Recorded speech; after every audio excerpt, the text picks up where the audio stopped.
Good evening, everybody. How you doing? It is 5 o'clock Saturday evening time for the Tech 20. And sorry about Thursday. Had a little mess up on the schedule and realized that I was running a little late with my daughter at karate class. So short video, but here we are. And yeah, I'm gonna be an Under Armour spokesperson today. Under Armour went out for a big hike today and just throwing this on. So hope everybody's having a good week and is getting ready for the next winter storm that apparently is coming in tonight. 3 to 6 inches is the last I've heard, hasn't changed. So here we go. More snow. We get rid of the snow. It's green grass out there now, and we're going to get another round. But hey, it is what it is. It is wintertime. It's February. So let the fun begin. So here we go. First thing, I don't know if you heard, Jeff Bezos is stepping down from his CEO role at Amazon. He'll just be the executive chairman. Andy Jassy, who heads up the Amazon Web Services, the cloud computing business, is going to transition into the CEO role this summer.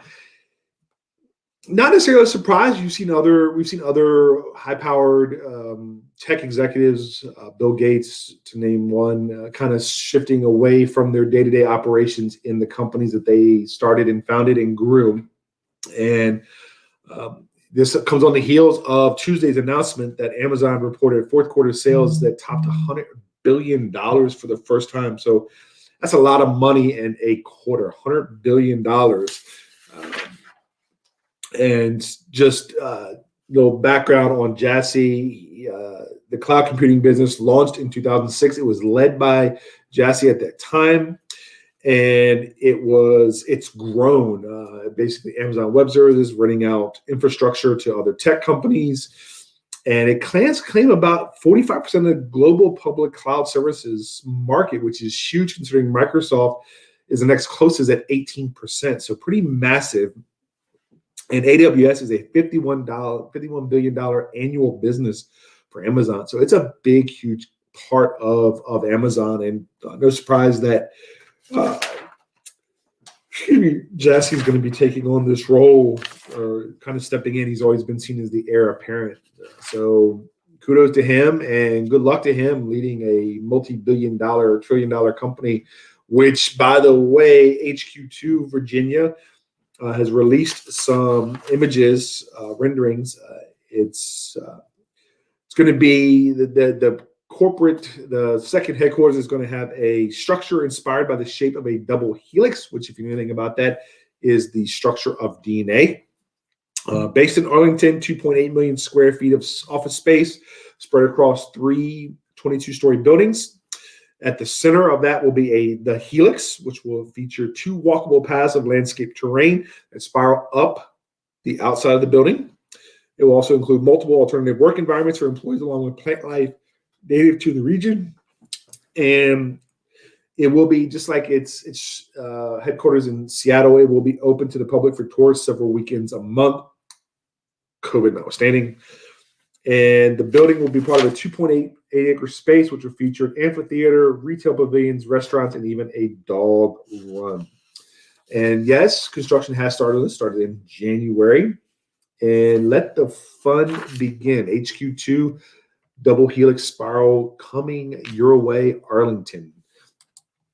So yes, tomorrow, big game, multi-billion-dollar game with people eating more chicken wings and pizza and everything else than possibly the end of the day.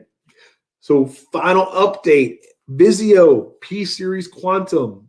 It is a Vizio TV available in a 65 and a 75-inch model, running $1,200 for 65-inch, $1,700 for the 75-inch. And they are saying that the P-Series Quantum is excellent. Features quantum dots, which are microscopic nanocrystals that enhance color saturation. I have no idea what that means, but it sounds good. Full array local dimming, which I'm going to talk about in a minute. Backlights, which make for better than average contrast, especially during high definition viewing. Here are the noteworthy specs. It's 4K, full array LED backlighting, local dimming, support Dolby Atmos, 120 hertz refresh rate. It is a smart platform, so Vizio SmartCast. Let's see. Features Google Assistant, Amazon Alexa, Apple CarPlay, Chromecast. So if you're looking for TV at the last minute, check out the Vizio P-Series Quantum. But what the heck is LED local dimming? I don't know. I never heard of it, so I wanted to look it up. And it's really called, it's a buzz term in the LED LCD marketing. It's known as local dimming. And what does that mean? Well, it's kind of what it means, what it says. It's a local dimming, can dim the area of a screen that needs it while keeping the bright parts of the screen bright. The idea is that it increases the contrast ratio to make for a better image, and it's vital to get the intense highlights possible with high dynamic range content. Okay.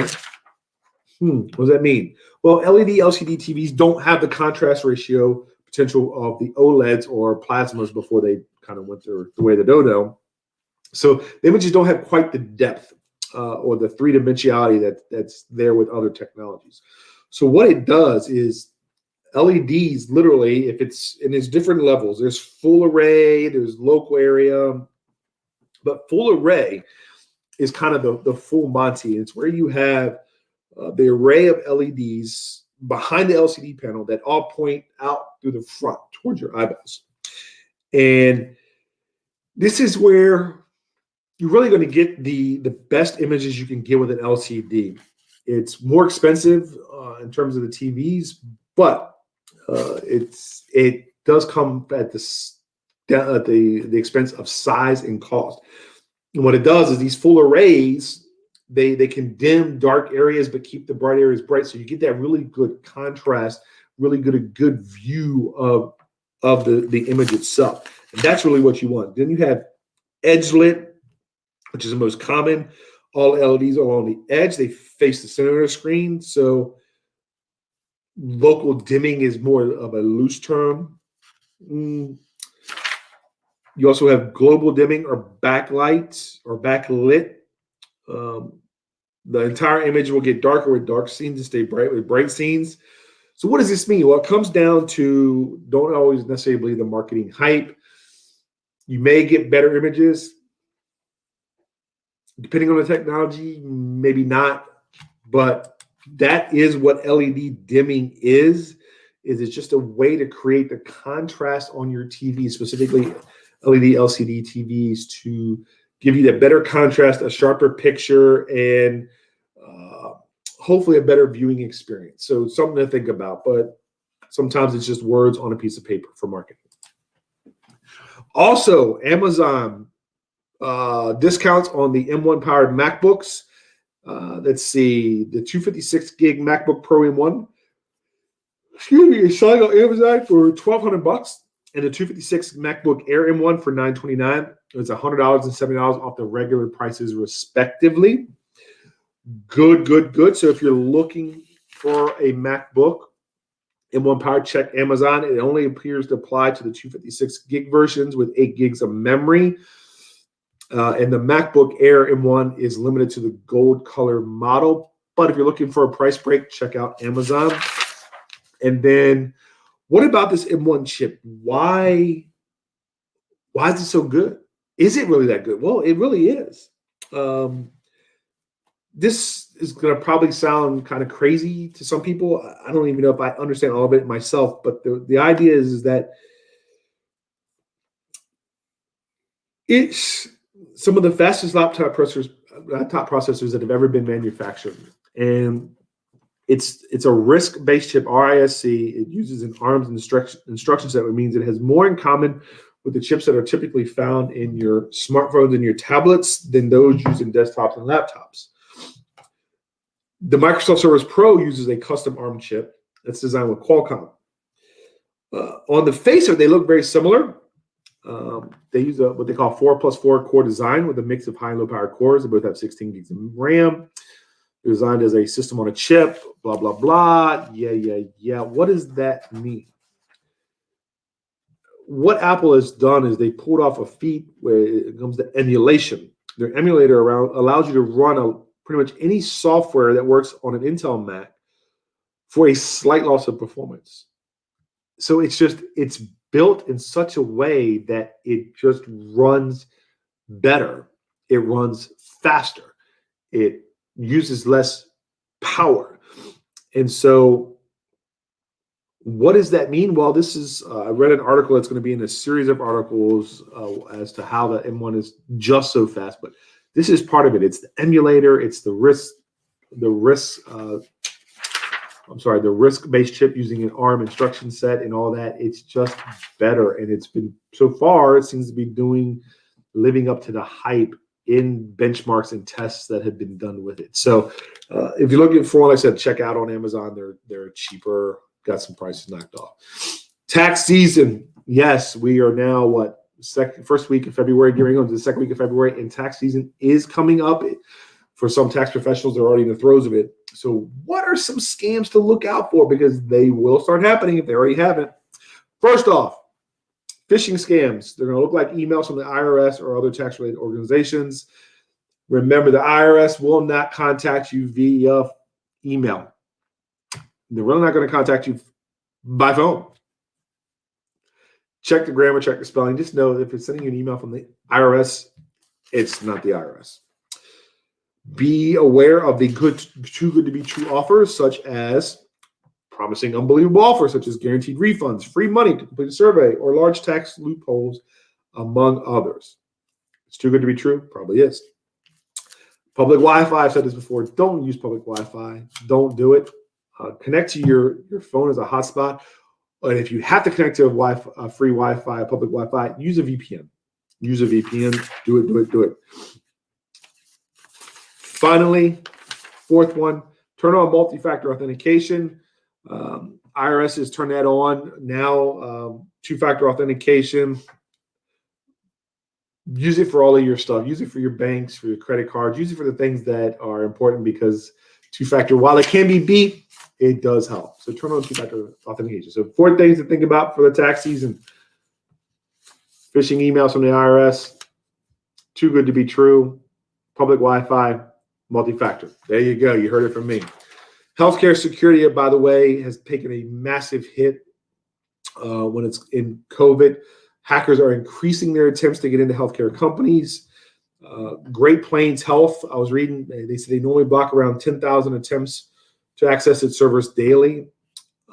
With the coronavirus and the trials they've been doing, some days it's been upwards of 70,000, and it's not going to stop. Some of it is corporate espionage. Some of it is nation-state hacking. They want to get access to COVID information, proprietary information. And it says, data reported to the U.S. Department of Health and Human Services shows that almost every month last year, more than 1 million people were affected by data breaches at healthcare organizations. Hackers, compromised technology, primary culprits. The American Hospital Association estimates that between March and June, hacking resulted in more than $200 billion in COVID-19 related expenses and lost revenue before accounting for government financial relief. Be careful, because it's out there. It's going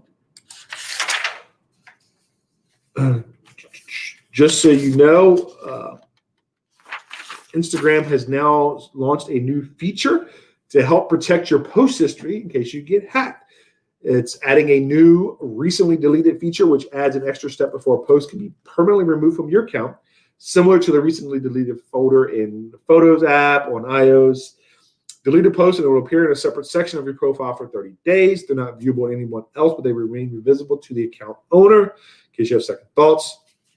It's also, with the addition of this, it's also going to require users to verify their identity via text or email before they're able to restore a post or remove it permanently.